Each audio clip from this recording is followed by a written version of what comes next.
नमस्कार प्यारे बच्चों, महर्षि कंप्यूटर एजुकेशन क्लासेस में आपका स्वागत है। बच्चों, हमने पहले भी टैली के कई ग्रुप्स के बारे में जानकारी ले चुके हैं और आज की इस वीडियो में भी हम टैली के कुछ नए ग्रुप्स की जानकारी लेने के लिए जा रहे हैं। तो आइए शुरुआत करते हैं। हमारा आज का सबसे पहला ग्रुप है करंट असेट्स। बच्चों, ये एक प्राइमरी ग्रुप होता है और इस ग्रुप के बारे में हम पहले आपको समझाते हैं। बच्चों, याद रखना कि करंट असेट्स एक सबसे महत्वपूर्ण ग्रुप है और सरल शब्दों में अगर मैं कहूँ तो करंट असेट्स वे संपत्तियाँ होती हैं जो व्यवसाय के 1 वर्ष के अंदर या 12 महीने के अंदर कैश में बदल जाती हैं। अब सवाल उठता है कि सर कैश में बदल जाती हैं, कैसे बदलती हैं? तो एक अच्छी सी डेफिनेशन और आपको बताता हूँ कि व्यवसाय की वह संपत्ति जो स्थिर नहीं है, फिक्स नहीं है और व्यवसाय के सामान्य कामकाज के दौरान लगातार अपना रूप बदलती रहती हैं, उसे करंट असेट्स कहते हैं। और याद रखें कि टैली में जो बैलेंस शीट होती है, बैलेंस शीट के 2 भाग होते हैं। एक होता है आपका लायबिलिटी साइड और दूसरा होता है असेट साइड। तो बच्चों, करंट असेट्स को हमेशा असेट साइड के अंदर ही शो कराया जाता है। अब इसका एक एग्जांपल मैं आपको देता हूँ। जैसे हमारे व्यापार में कैश होता है, कैश रखा हुआ है, कैश इन हैंड, तो वो भी हमारा एक करंट असेट्स का ही एक एग्जांपल है। बैंक में रखा हुआ पैसा वो भी हमारा करंट असेट्स होता है। सैलरी डेबिटर यानी उन व्यक्तियों पर हमारी उधारी जिन्हें हमने उधार माल दे रखा है, हमें उनसे पैसा लेना है, तो वो पैसा भी हमारा करंट असेट्स का एग्जांपल है। स्टॉक इन हैंड हमारे व्यापार के अंदर हमारे गोदाम में रखा हुआ माल जो बिकने से रह गया है, वो आगे चल के जब बिक जाएगा तो वो कैश में कन्वर्ट हो जाएगा, तो वो भी हमारी करंट असेट्स कहलाती है। लोन एंड एडवांस, अगर हमने किसी को लोन दे रखा है या किसी को एडवांस दे रखा है तो आने वाले समय में वो पैसा वापस आएगा तो वो कैश में कन्वर्ट होकर के आएगा। अब हम अगले ग्रुप के बारे में समझते हैं। हमारा अगला ग्रुप है करंट लायबिलिटीज़। जैसे करंट असेट्स के बारे में पढ़ा था, ऐसे ही हमारी करंट लायबिलिटीज़ होती हैं। ये हमारे दायित्व होते हैं। बच्चों, टैली में करंट लायबिलिटीज़ का मतलब उन ऋण से या देनदारियों से है जिसे व्यवसाय को कम से कम समय में या 1 साल के अंदर हमें चुकाना पड़ता है। अगर हमने किसी का पैसा ले रखा है और हमें उसका चुकाना है तो वो हमारी करंट लायबिलिटीज़ होती है। और याद रखना कि करंट लायबिलिटीज़ को हमेशा बैलेंस शीट के लायबिलिटी साइड में ही शो कराया जाता है।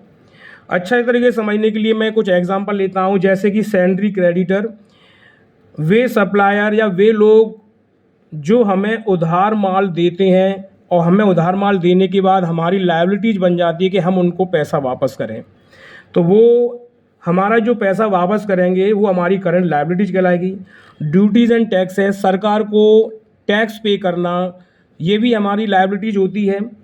प्रोविजंस, भविष्य में संभावित खर्चों के लिए अलग रखा गया पैसा, भविष्य में कोई ऐसी घटना घट जाए या उससे बचने के लिए रखा गया एक सेफ पैसा भी हमारे लिए करंट लायबिलिटीज़ का ही एग्जांपल है। शॉर्ट टर्म लोन, हमने किसी से छोटा मोटा लोन ले रखा है छोटे कुछ दिनों के लिए, तो ऐसे हमारे ऊपर कर्जा जो हमें किसी ना किसी रूप में किसी को चुकाना है, वो सभी हमारी करंट लायबिलिटीज़ के अंतर्गत रखा जाता है।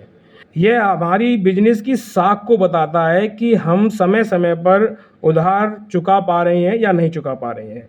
तो हमारा अगला ग्रुप है लोन एंड एडवांस। बच्चों, जैसा कि नाम से आपको मालूम पड़ रहा है कि लोन एंड एडवांस, अगर हमारा व्यापार किसी को लोन देता है या उधार देता है किसी को, तो जिस व्यक्ति को लोन दिया है या उसको एडवांस दिया है किसी काम के लिए, तो वह सारी ग्रुप हमारे लोन एंड एडवांस में रखी जाती हैं। आइए इसका भी एक एग्जांपल मैं देता हूं। मान लीजिए कि मिस्टर राम सिंह को 5,000 रुपये एडवांस सैलरी दी, तो यहाँ उसका जब आप लेजर बनाएंगे तो एडवांस सैलरी के नाम से लेजर बनेगा, वो होगी एडवांस सैलरी और ग्रुप होगा इसका loan and advance. Account DR 10,000 रुपये, कैश अकाउंट CR 10,000 रुपये और बाउचर टाइप पेमेंट। तो आशा करता हूँ कि आपको लोन एंड एडवांस भी अच्छी तरीके से समझ में आ गया होगा। अब हमारा अगला ग्रुप है मिस्क एक्सपेंसेस। बच्चों, मिस्क एक्सपेंसेस एक ऐसा ग्रुप होता है जिसमें हमारे व्यापार के विविध या छोटे मोटे खर्चों को लिखा जाता है, जिन्हें याद रखने की ज़रूरत नहीं पड़ती है कि हमें उनको याद रखना है या नहीं रखना है, ये विविध खर्चे यानी नॉर्मल खर्चे होते रहते हैं, तो इनके बारे में हम बिल्कुल ध्यान नहीं देते हैं। तो ऐसे खर्चों को हम हमेशा मिस्क एक्सपेंसेस के अंदर रखते हैं। या हम ये कहें कि कुछ ऐसे खर्चे जो पहले व्यापार के लिए खर्चे के रूप में होते हैं लेकिन बाद में वो व्यापार की संपत्ति बन जाते हैं, ऐसे विविध खर्चों को हम लोग मिस्क एक्सपेंसेस के अंदर रखते हैं। एक छोटा सा एग्जांपल लें कि कंप्यूटर का 300 रुपये में माउस ख़रीदा।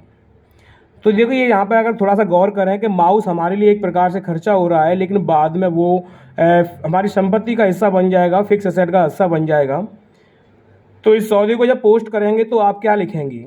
सबसे पहले माउस अकाउंट और इसका ग्रुप रखेंगे मिस्क एक्सपेंसेस DR 300 रुपये एंड कैश अकाउंट CR 300 रुपये पेमेंट वाउचर।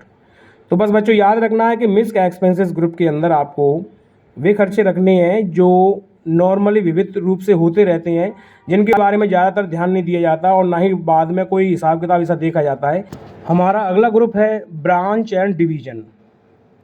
बच्चों जैसा कि नाम से ही आपको समझ में आ रहा होगा, ब्रांच एंड डिवीज़न, सीधे भाषा में अगर कहें कि इस ग्रुप में आपको वे खाते रखने हैं जो हमारी कंपनी की चल रही अन्य शाखाओं पर होने वाले खर्चे या आय से जुड़े होते हैं। मान लीजिए कि महर्षि कंप्यूटर एजुकेशन का हेड ऑफिस धौलपुर नामक स्थान पर है और उसकी एक और अन्य शाखा मनिया के नाम से एक जगह है, वहाँ पर है, और वहाँ उस शाखा पर 2000 रुपये लाइट का बिल चुकाया गया। तो अगर इसके हेड ऑफिस में एंट्री की जाएगी टैली के अंदर, तो वहाँ पर लिखा जाएगा मनिया ब्रांच लाइट बिल अकाउंट, और इसका ग्रुप रखना होगा ब्रांच एंड डिवीज़न DR 2000 रुपये, कैश अकाउंट CR 2000 रुपये और पेमेंट वाउचर। तो ये ग्रुप भी आपको अच्छे से थोड़ा समझ में आ गया होगा। तो बच्चों आज की वीडियो आपको कैसी लगी? अगर आपको वीडियो अच्छी लगी तो हमारी वीडियो को लाइक करें और कमेंट में यस लिख करके दिखाएं।